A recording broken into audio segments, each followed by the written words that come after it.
Leos, welcome back to my channel. My name is Tawana. Today we're going to do a reading for you. It can resonate for Leo, Sun, Moon, Rising, or Venus signs. Let's dive in. Oh, and welcome to all the new subscribers. Thank you for subscribing. Thank you for your support. Really love you and love that you are a part of this channel. And to the returning subscribers, thank you as always. All right, so first card we have is Come to Life. Do you see this lady painting herself? Almost like the picture was gray and like she's putting some color back into her life.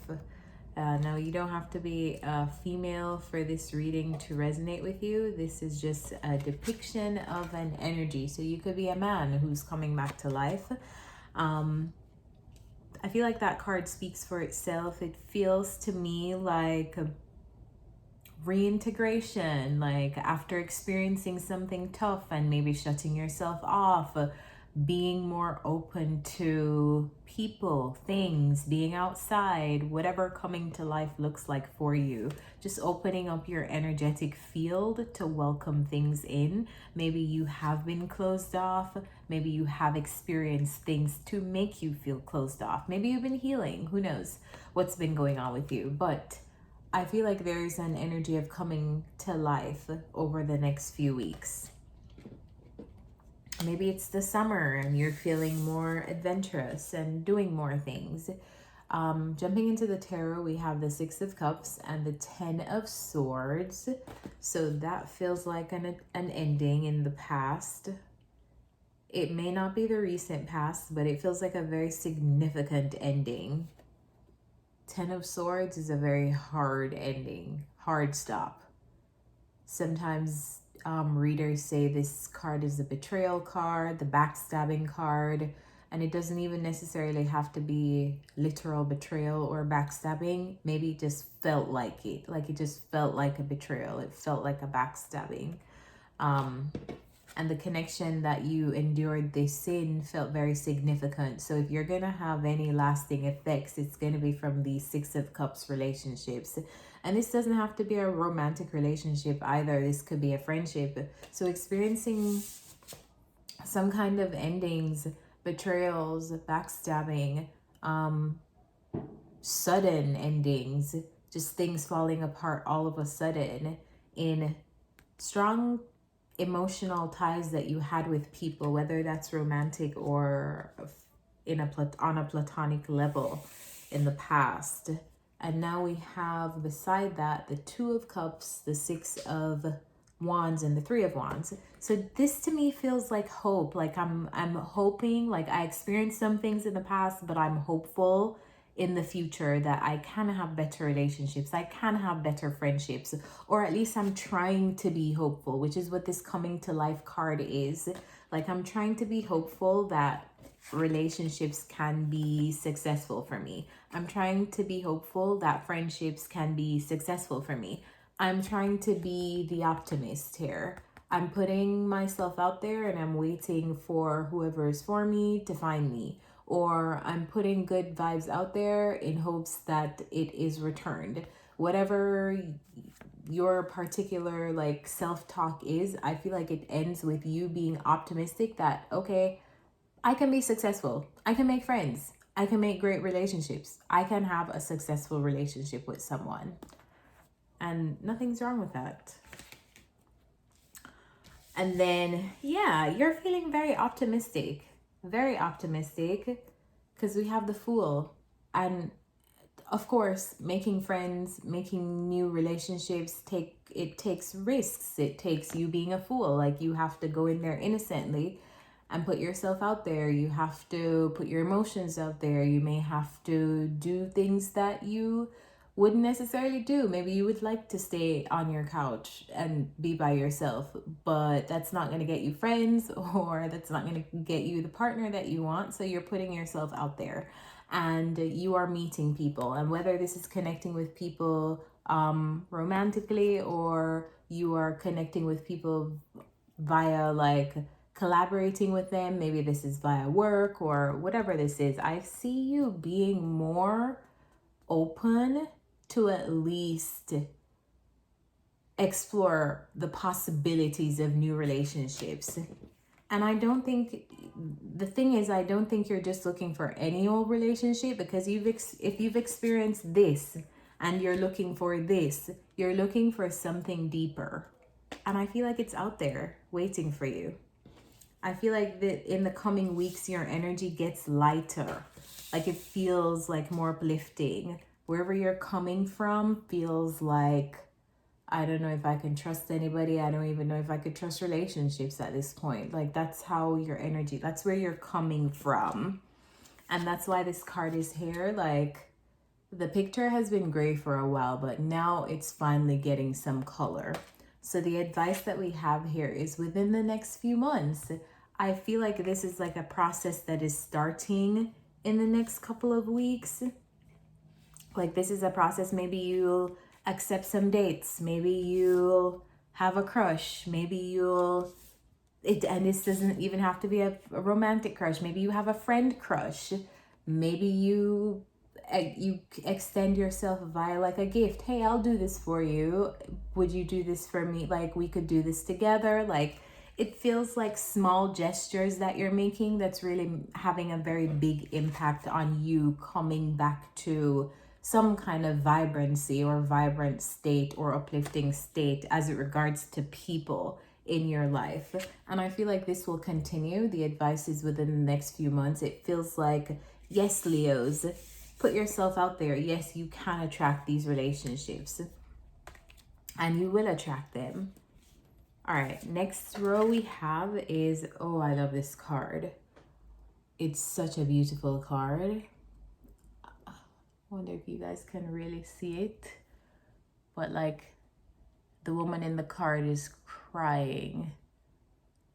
But it feels more complicated than sadness. Like I wouldn't attribute these emotions to sadness.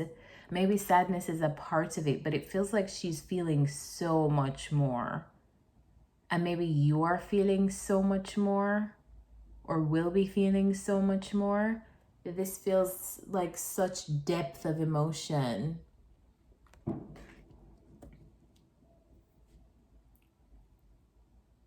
So feeling very, very tender, maybe tender-hearted.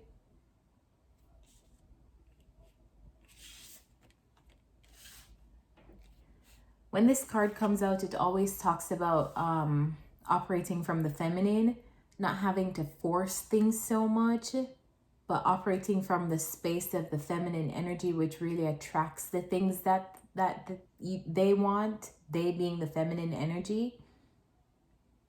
So not having to like push so much to achieve whatever you want to achieve. So if this relates to connections, like you'll meet the people, you'll get to meet the people, but you don't have to go out there and like exhaust yourself to meet the people. Trust that the people are coming to you just because you are embodying the vibration in which you would like to attract. And so people see that and feel that, and they want to connect with you because they realize that you have similarities to them. And I feel like that's how you're going to learn to like, one, you're going to learn to find your people. And two, you're going to learn about this process that you don't really even have to push that hard to be where you want, with who you want. We have the Six of Pentacles and the High Priestess. So this feels like being very scrutinizing with who, and trying to use your intuition with how much you give, with who you give, with what you invest, with what you share, and with who you share that with.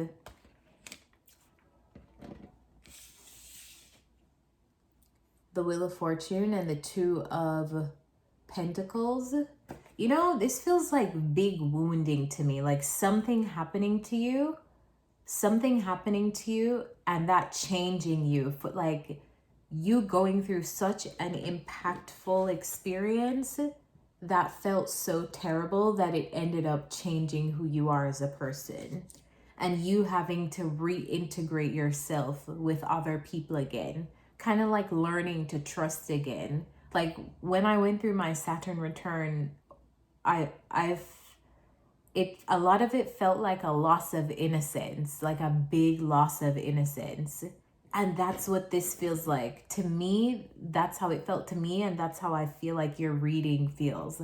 Like you've gone through a huge loss of innocence and like belief in relationships, belief in friendships, belief in other people. I don't know how you are resonating with this, but you are, it's like you're working on your belief again.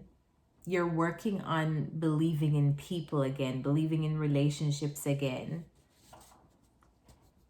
All right, so we have the Wheel of Fortune and the Two of Pentacles.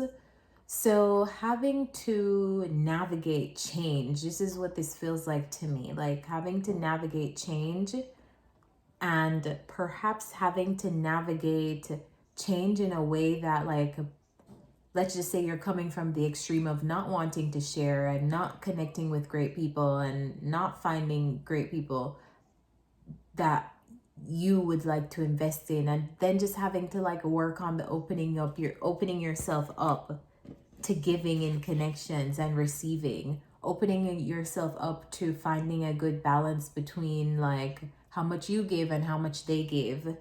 It feels like you have a little bit of work to do on yourself. Not saying that that's a bad thing, because everybody has work to do on themselves, but it definitely does feel like a reintegration to me. Like, okay, like, how do I do this again? How do I make friends again?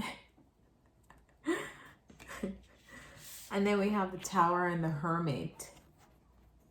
Possibly being so used to being by yourself, or possibly not trusting.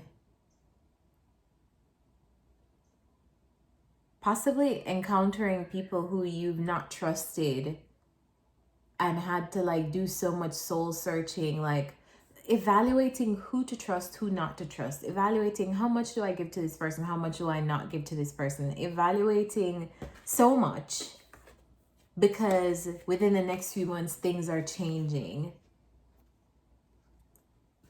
And of course, every connection isn't going to be like the connection. Every friend that you meet isn't going to be like the friend. So you're really figuring some stuff out, like, how does this connection feel?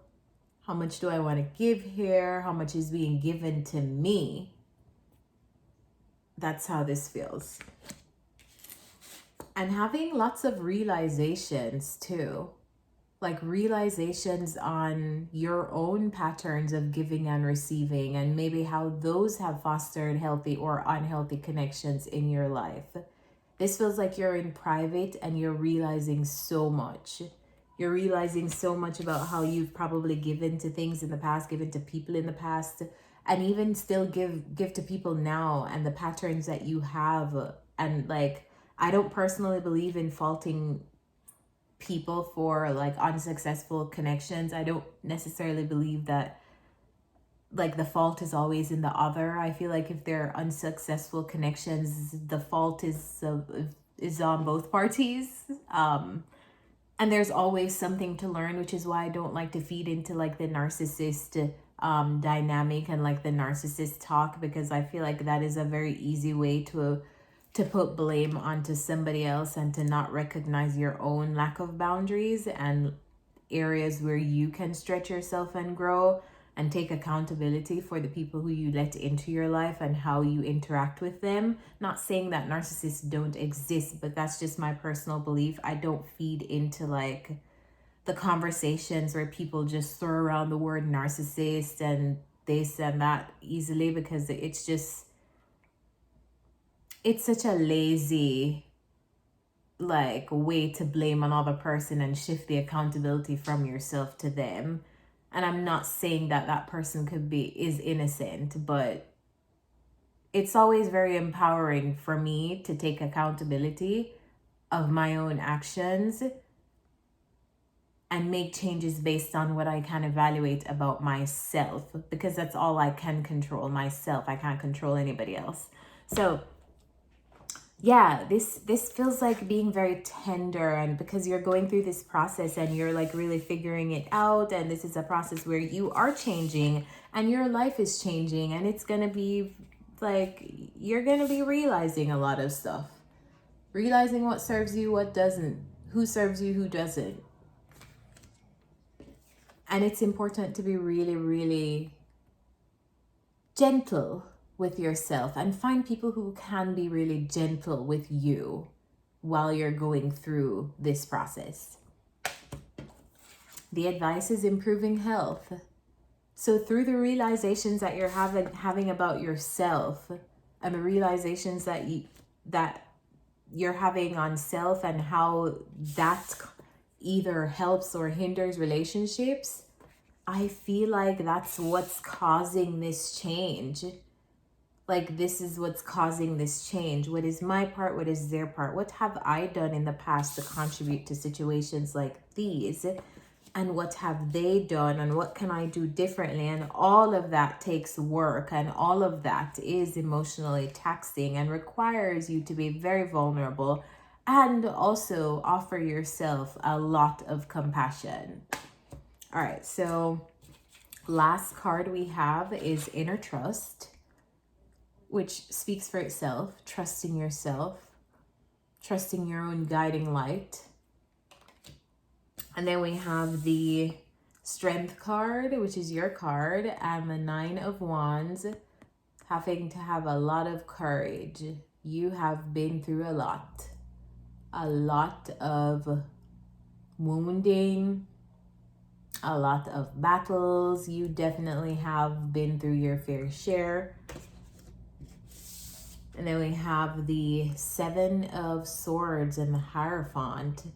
So being very strategic about what you commit to, who you commit to.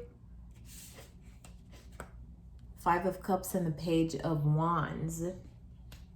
I feel like this is having to like trust yourself, like developing your own like inner guidance on the investments that you make moving forward, the commitments that you make moving forward. This doesn't feel like a bad strategy. This card often gets a bad rep, but I don't feel like it's a bad card right now based on the cards surrounding it. I just feel like you are strategizing on what commitments you are making moving forward because of the things you've experienced in the past. We started the reading with the 10 of Swords and the Six of Cups, and we're ending the reading with the Seven of Swords and the Hierophant. So maybe I have to have some strategy now before I invest, and I don't know what that strategy looks like. You have to let me know. But I feel like this is approaching relationships from a smarter lens. So being in your heart and like still trying to like believe in people and relationships and all that stuff, but also being very like strategic, because you don't want to end up in this Five of Cups anymore. Emotional loss, emotional suffering, grieving, disappointment. I also heard embarrassment for those of you who relate to that.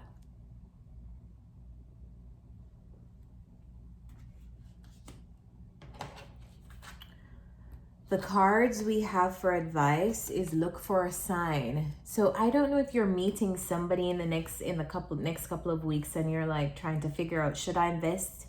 Should I not invest? Should I let this should I invest in this friendship? Should I invest in this relationship? Or should I not invest? It feels like having to trust you. Like, this is not a question that anybody else can answer for you. This is a question that you have to answer on your own. And you should get better at answering these questions on your own, because you are who you'll always have throughout life. So if you need guidance, I strongly believe that self-guidance is like the best guidance that you can offer to yourself or believe in. Trusting your own inner authority. Yeah, so trusting what you feel. Like, if you feel like something is a great connection, then follow that hunch. If you don't follow that hunch. And that may sound really, really simple, but it's not really simple to somebody who has experienced this. Somebody who has wounding and trust issues because they've experienced such significant pain and hurt and betrayal in the past. So being very scrutinizing. And of course, while you're being that scrutinizing, not allowing yourself to just be so factual that you miss out on connections and you miss out on meaningful relationships, but also being smart about where you put your investments. Wow, okay, Leos. This feels like somebody, like a group of Leos who have really learned their lesson. Like, I've really learned my lesson with people. I've really learned my lesson with friends. I've really learned my lesson with intimate relationships. So now I have to be sure before I really put all my eggs there. The advice is look for a sign. So if you are meeting somebody and you are in the next couple of weeks and you're wondering, like, spirit guides, angels, should I invest in this? Like, is this safe? Is this good for me? Is this person good for me? We have look for a sign and recovery. When I get look for a sign, I always like to tell people, like, ask your guides for signs. Like, one of the simplest ways that you could like interact with your guides and have a relationship with them is through prayer. Or you could just simply ask them, like, show me a yellow car if I'm supposed to do this. Like, show me a green buggy if I'm supposed to do this. Interact with them in your own way and find your own connections to them, with them. So look for a sign via your guides and recovery. While you are going through this healing period, while you are going through this recovery period, I feel like it is about learning to trust yourself again. Learning to trust yourself again, because you are coming from a place where you once did trust yourself. And that process has to be revisited and practiced all over again. And you have help. You have help. They're willing to help you. Your angels are just like, call on me. I'll tell you. I'll give you the lowdown. Just ask. So yeah, you're going through some form of recovery right now. And I love that for you. And I feel like things will be improving for you over the next couple of months. But you just have some navigation to do on your own so you don't get in your own way. And you also have to navigate the people and the connections that come to you as well. So Leos, I'm going to leave you here. I really hope this was helpful to you. And as always, thank you for watching. Bye.